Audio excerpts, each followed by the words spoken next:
It's the SMX Insider post-race show from Angel Stadium, round 3 of SuperMotocross and Monster Energy AMA Supercross for 2025. Different storylines every week so far this season, and that means that in this case, the riders expected to win races this year had not, but tonight, favorites jumping back on top. Jet Lawrence, Hayden Deegan came to play and got it done, but it was not easy for Jet Lawrence. Sometimes he makes it look that way, but tonight it was a battle. Yeah, it was, and he had the patience. I was like, man, you need to go a little bit quicker, and I understand why he was being patient. I was just trying to allude to the fact that, man, if you make those passes a little bit earlier, it's going to be a little bit easier for you, but very, very difficult conditions. That's some of the hardest conditions to race on because you want to gas it, you want to accelerate so fast, so hard, but you just don't have the traction to support it. And Lawrence with the win, that's story number 1, but you just saw Ken Roczen there, and he is the new championship point leader because Roczen has battled right around the podium at all 3 races, and everyone else has had at least one bad one. So Roczen will carry the red plate into the next round, finish 2nd tonight. And as Lawrence talks to his crew, we can show you the highlights of everything that went down in the 450 division tonight.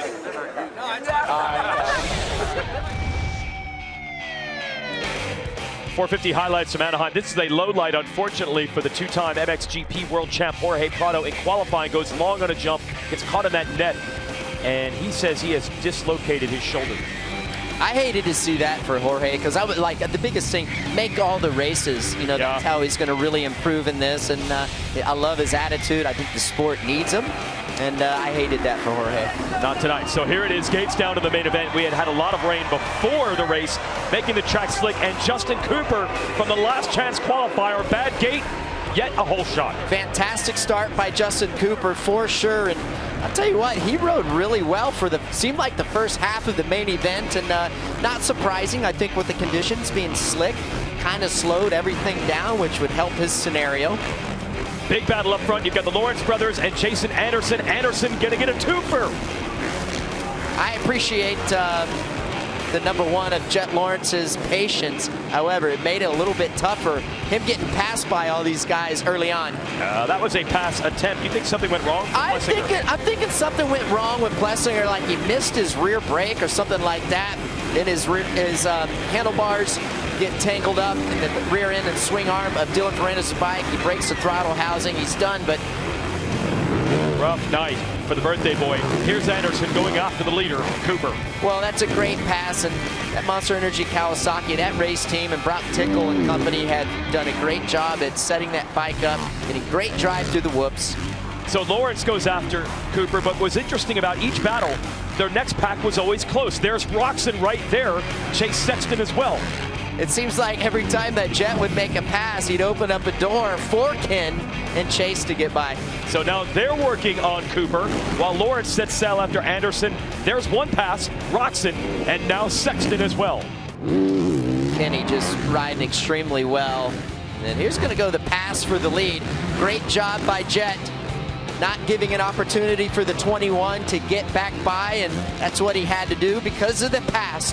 I think if they didn't have a pass, it changes the complexity of what that battle looked like, in my opinion. Maybe I'm wrong. Yeah, no, I think you're on that one. Now, Eli Tomac, terrible start, coming from about last, late in a battle with his teammate, Cooper Webb. Well, just a fantastic comeback for Eli Tomac, and I'm bummed. I would have loved to see him up there battling for the win because how well he's riding. You know he would have been well within the mix. Great job. Good pass by Malcolm Stewart going up the inside in that very slippery 90-degree right-hand turn that we talked about. And this is late. Roczen rallying. And this is close. Squeezes by Anderson. Yeah, Ken talked about on his post-race on the podium, his suspension was working well, and he gets a little piece of the business here from Anderson. Look at that, spoke too soon. Yeah, Anderson getting back by Kenny. Kenny said he made a mistake. He hit neutral there. He was bummed because he said how hard it was to pass, and he worked for it.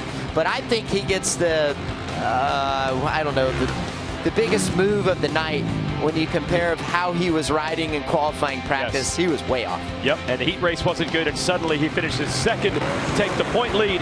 Jet Lawrence, 9th career win for him and 1st of 2025.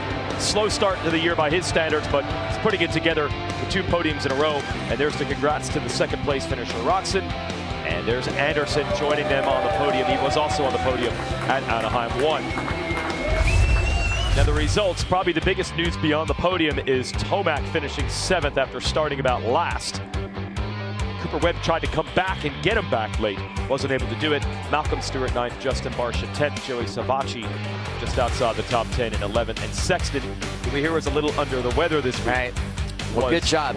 He's under the weather. Yeah, considering that, absolutely. Hunter Lawrence, great job. We didn't even talk about him in the main, but sneaky 5th. That's good. That's pretty much what he's been all year, right around that, and sneaky good. Here's the rest of the results. Had the Beta teammates, Bloss and Oldenburg, 12th and 13th. Nichols, Hill, Ferrandis, 16th after that early tangle up, and Plessinger is last because the bike broke. Been a rough go so far for the Cowboy. And the points look like this. Ken Roczen, a 3-point lead over Chase Sexton. Roczen has not led the points in the opening round of the 2022 season. Lawrence and Tomac now tied for 3rd. Cooper Webb is 5th in points, but only 10 points back. Even Anderson still lurking. How happy does that Suzuki team have to be knowing they're putting red plates on Ken Roczen's bike? We're going to find out directly. Let's send it to Will Christian. Thank you, Jason. Yes, because I have Larry Brooks, team manager, here with me now. The guys were just talking in the booth. How good is that going to feel to have that red plate strapped on? But we were just chatting. You guys are feeling a little under the radar. That red plate is just going to be screaming at everybody next week. So how's this shift for you guys going to be? The plan was to run under the radar till the end of the season, but I think this just put us on everyone's radar. But, you know, Ken's riding really good, and for him to ride that way after 7th place start or whatever, pull up into 2nd, it was an amazing ride. I mean, he's a great rider. But Ken, we give him all that credit for being the rider who can handle those conditions the way he did tonight. But there's obviously a lot of work has gone in for you guys. I was having a chat with the team today, just hearing just this week what's gone in, and that's just a part of it. So just explain that to us, Larry, and all that's gone on behind the scenes that we don't necessarily see. I mean, I'm sure it's like every team. Everyone works their tail off, and we've just been trying to work extra hard. We knew that this season would be important, and we wanted to be in the running to the end. Not necessarily leading at this point, but I mean, we'll take whatever, but to be in the hunt at the end of the championship and have a shot at winning the championship. So that's our goal this year, and to work hard to do it. And sometimes it takes some hard work during the week, and I have a bunch of guys that are not scared to work. So it's been great. It's been really fun. What do you see in Kenny? You're probably not surprised where he is right now, and you know you've been putting in the work, so you're not surprised from that front. What do you see in Kenny and the gains that are made here that make you think that you guys can keep this going? I mean, just the maturity that he's built over the last couple of years, our kind of friendship, the camaraderie that he has with the whole team. Everyone's just racing for the championship. And, you know, we've all kind of been in this situation before. And I think it's just important to keep our heads down, nose to the grindstone, and not get caught up in the fluff, and just keep working hard. A team full of experience. Ever so happy for you guys. Looking forward to seeing that bike there with a red plate on it. Congratulations. Thank you. Thank you. Yeah, thanks, Will. We talk about how long it's been since Ken Roczen has had a red plate. Larry Brooks at one time was the team manager of all the top teams. Titles with Jeremy McGrath, Chad Reed, James Stewart. It's been a long time since he has had a team at the very top in points, although they've been impressive the last couple of years. But this is quite a story brewing over there with Progressive X-Star Suzuki. Yeah, they've done a great job. Larry knows what he's doing, a fantastic team manager. There's no doubt about that. Got the credentials, like you said. And it doesn't surprise me that Ken rode this well in these type of conditions. What the biggest thing I think is how he turned his day around. Time qualifying practice like earlier today, I mean, he was way off. And then like LB talked about, you know, coming like 7th, all the way up, marches up, ends up getting 2nd. And I don't know that Ken believed that he could have the championship lead right now and have the red plate. And, you know, like listening to Larry, like they're all about the championship, all about the championship. And I didn't know that Ken was in that headspace. I just thought like he was taking it one race at a time and see what happens. And in fact, I know that's what he was doing, and it's working out well. But it's just that's what experience does for you. And you know, he believes in his team, and that's what you need. He said in the press conference the day before Anaheim won, back when I was a title contender. referring to that as past tense. See, that's what I'm saying. It's just like, Look at him now. Yeah, a lot of racing left in the series, but he has the talent and he has the experience, and who knows? Maybe this is his year to get it done. Quick note on Jet Lawrence, by the way. Yeah. That was a quick turnaround. It was. Not as big a disaster at Anaheim 1 as the result probably looked, but here he is. And one thing I want to say about Jet, like, yes, I was pretty hard on him with my analysis. And like, hey, man, you got to have more urgency. You got to make those passes a little bit earlier. I understand that on that type of track, you got to have patience. But I just think that, you know, if he made those passes a little bit earlier and didn't get passed by Jet, his brother, didn't get passed by Jason earlier, yeah. I mean, it just makes life a little bit easier. But at the end of the day, he got the job done. And this track, as you mentioned, did not make it easy. It took an incredible amount of patience, and to be fast on those conditions is extremely hard. We'll do our best to show you how tough it was. Let's send it to Jason Thomas. Thanks, guys. I want to take a second to talk about the physics of whoops. How do these guys get through the whoops on top of them the way they were? Now, ideally, you kind of have a flat surface that the front tire is going to stay static from. That front suspension is going to hold the front of the bike up, and that rear tire is going to drive off of an even surface and propel that motorcycle forward. Now, the problem is, as the track starts to deteriorate, you see what the riders would call, they start to get cupped out. And that's just an uneven surface that the rear tire is going to start hopping around because it's no longer able to accelerate off of an even surface. So now you're asking a lot of the suspension. It has to soak up all of that distraction and the side-to-side motion. And when you see that bike hopping around like that, it's because of the uneven surface that rear tire is trying to drive off of. So you think about that, just walk through that in your head, what that rear tire is doing. It's hopping around, skipping around, and these guys are holding on for dear life. And at the end of that 450 main event, you saw Chase Sexton have close moments. You saw Jet Lawrence wheeling out. He didn't really want to wheelie out. He was compensating for really kind of a mistake, but he found a way. He has so much talent that he could get out of that situation by wheeling out of it. But all of that comes from the deterioration and the inconsistency of the surface that these whoops become. So it's just a little bit of behind the scenes of whoops. Now, if this was perfect, these guys would hit these things as fast as their motorcycles would go. But as they start to break down, they start to slow down, and that's where the difficulty comes in. Yeah, thanks, JT. And we saw every single one of the riders have some wild rides through those whoops. Here's the SMX playoff schedule as we go through Monster Energy Supercross, the Pro Motocross Championship, 28 rounds, and then playoffs starting September 6th at ZMAX Dragway at Charlotte Motor Speedway. And then the Dome in America Center, we're going to St. Louis. They promise a very unique track that will not look like a traditional Supercross we've had there. And then our World Championship final, second year at the Strip at Las Vegas Motor Speedway, September 20th.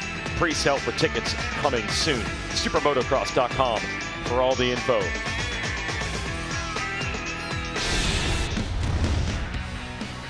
This 250 class highlights.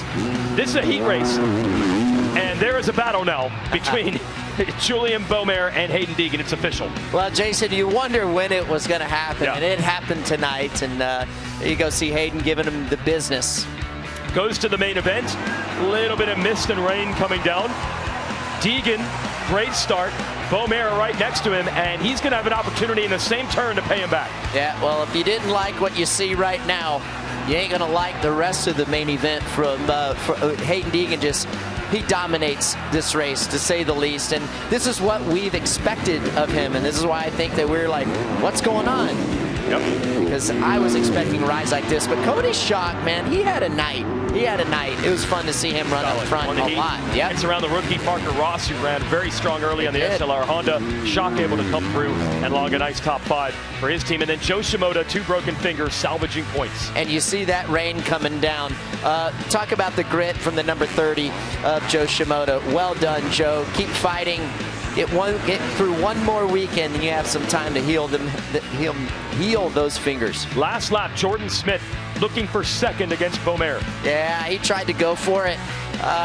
You have to in that position, although just got to eliminate that little tip over. And that allowed Cole Davies to inherit third, Smith fourth, and Hayden Deegan, much like Jet Lawrence, took 2 rounds. Everyone wondering what happened. Well, not much happened. He's back where he was expected to be, on top with a win. 4th career Supercross win for Deegan. Yeah, incredible ride, and a lot of fun to watch this. Look a little there you go. Oh, okay. There you go. I didn't see that. We didn't. Not what we expected after we heard Deegan on the podium. That's right. Saying that Beaumer ran his mouth, and then he had to get the bull. That's. First time since 2011 that 3 teenagers have been on the podium in Supercross. That's a long time. Do you feel old? All the time, buddy. Me too. Not just now, but I feel old standing up here. 17-year-old Cole Davey, that sounds young. If you actually do the math on what year he was born, you will really feel old. Yeah. They have YouTube. They can always watch old races. That's right. They can at least do that. Jordan Smith does recover for 4th after the crash. And Shock, as we mentioned, a great night, top 5. Yeah, top 5. The Muck-Off Club MX FXR Yamaha. Parker Ross had the good start, but ended up 12th in that one. Enzo Lokes back to AMA Supercross, finished up in 17th. And Masciangelo, that was his first main event ever. He's a rookie. And Colin Jurin finished 20th. Had not made a main since 2014. So that was exciting to watch in the last chance qualifier. Point lead still for Beaumer. He'll carry the red plate into Glendale next weekend. Deegan has moved to 2nd, and Jordan Smith, who's been flirting around those podium spots at every round, is still solid in 3rd. Shimoda hanging tough. Literally, Shimoda is 4th in points. So let's talk 250 class. Look, there was so much analysis of Hayden Deegan all over the map. Your show, my show, every show. Right. This show. But in the end, he also got bad starts. Tonight, he didn't. And he won. Yeah, I think overall picture for Hayden, and we if he's not winning, we're like, dude, what's going on? Oh, he's like, he doesn't have anymore. Everyone has caught him. Sometimes we might not know everything that's going on. They've made improvements to the motorcycle, obviously, but in a time when I wouldn't say his back's against the wall, because his back wasn't against the wall, but in times where we need to see him perform, he does. He has risen up every single time he's in that situation. So that's why he gets the praise that he does. And it was a lot of fun to watch. But also, I think Julien Beaumer did a great job. This is the first time that I think that he's really been challenged physically on the bike in the conditions, and he still did well. Not all the time are you going to be the fastest guy, and he did great. He maximized his option or position to get that 2nd place, and you know, I don't think he didn't have the speed for Hayden tonight, and he did what he had to do. He at least had to get 2nd. One other rider trying to hang in this, and again, like I said, this is Joe Shimoda. He kind of had the tag as maybe not the mentally tough guy. That tag has to be gone after these last 2 weeks. Yeah, I love what Joe said in the interview after the race about how he's not ready to give up on it. Yeah. And that means he's not ready to give up on this championship. I mean, he comes out with the win. He knocked that check mark off the box. And anything can happen. This is a 250 class. These guys are sometimes not as consistent as the 450 guys, so a lot of points to be made up, and he's just got to make it through one more weekend before he can get some time to heal. And one shout out to Cole Davies, who was here as an amateur on a 5-month contract. Wasn't sure, the New Zealander, if he was going to be able to make it in America. 1 year later, he is on the podium as a professional at this race. He's got a very bright future, just 17 years old. We're going to show you the manufacturer's points where you combine both classes together. And KTM has had a hot start to the season with both Sexton and Beaumer getting wins, and solid, consistent rides really from them in all the races. They are on top. Yamaha, Honda rounded out, but it's a long way to go in that one, and a lot of points on the line. And how exciting is it to throw a Triple Crown in the mix next week at Glendale? Jason, I love the Triple Crowns. I know it's not popular amongst some of the racers, but I mean, the races being abbreviated like that, and get to line up 3 times. I know they have an extra start, but it sure is exciting because all those guys can go the distance for 10 to 12 minutes. And when we mentioned Glendale, the hard, slick track conditions, very fast. Remember who won that race last year? Very good in those conditions is Ken Roczen. He won last year, so he's got momentum. He's got the point lead. It's a track he could excel on. Show me the track they'll race on next week. Kenny is great on all conditions, but you see how long these straightaways are. I think it caters to a guy like Eli Tomac with really high speed, but let make no mistake about it. All these guys are great at all conditions. And I love this floor. It's one of the biggest floors that we go to. It's going to be a lot of fun. The dirt normally gets really hard and slippery, so I anticipate throttle response and having discipline and getting forward drive and traction is definitely going to be a premium. We only have one set of whoops, so if you like whoops, You won't like that track because there's not a lot of them on there, but it's going to be an exciting weekend for sure, and you'll want to tune in. Oh, yeah. Triple Crown and a huge floor and a great racetrack. That's going to be exciting. And a shout out to our friends at Troy Lee Designs, who have created a collection of helmets that they will then auction off, and all proceeds will be donated to the American Red Cross, where the California Fire Relief Fund, the fires that we talked about a lot when we were here 2 weeks ago at Anaheim. Hopefully some of the rain tonight helped out a little bit with that, but Troy Lee Designs, go to troyleedesigns.betterworld.org/auctions, and that's how you can get a piece literally of one of those helmets, which is really cool. They're collecting them from all the different brands, not just TLD riders in the paddock. So that leads us toward Glendale. We talked about the track, we talked about who's good, but I think this year has shown you really never know for sure what you're in for. 3 different winners in the 450 class, 3 different winners in the 250 class. We're going to Arizona, different state. What is going to happen? It's Triple Crown. It's going to be exciting, and this is what Monster Energy Supercross and SMX World Championship is all about, watching the best guys on motorcycles face off. Yeah. If you're an Eli Tomac fan, you're looking for a little bit of a bounce back. That's right. If you're Juju Bomeri, need a little bit of a bounce back. There's so many stories to talk about, and we'll be there to join you for all the action next week. Let's show you when that will take place. Glendale, Arizona, outside of Phoenix. Race Day Live coverage anchored by Justin Brayton and Adam Cianciarulo will take place at 2:30 p.m. Eastern on Peacock or the SMX Video Pass outside the United States. And then we'll drop the gate at 8 Eastern, again on Peacock. Don't forget Spanish language broadcast now available in America, Telemundo, YouTube, X, and Facebook. And if you're watching on Peacock right now, don't go anywhere. This is cool. Near the halfway point of the 24 hours, the Rolex at Daytona. I love that race. We talked to the Daytona people. The Daytona 500 is pretty legendary. We love the Supercross, but they say this is a really fun, unique one. Bucket list type event if you're a race fan. Yeah, I'd love to race that someday too, but I don't know, man. I still think Daytona Supercross is we're the cool kids in town. Okay, I mean, I'm not going to argue that one. We love our racing as well, but they do a great job there at the Rolex. That is it from Anaheim, and Hayden Deegan on top, Jet Lawrence on top, and that would normally not be a massive shocker, but the way the season has started for them, that's a pretty big deal. Everyone else showing, though, they're not giving up on the fight, and we look forward to a Triple Crown next week at Glendale. Congrats to our winners, Hayden Deegan, Jet Lawrence.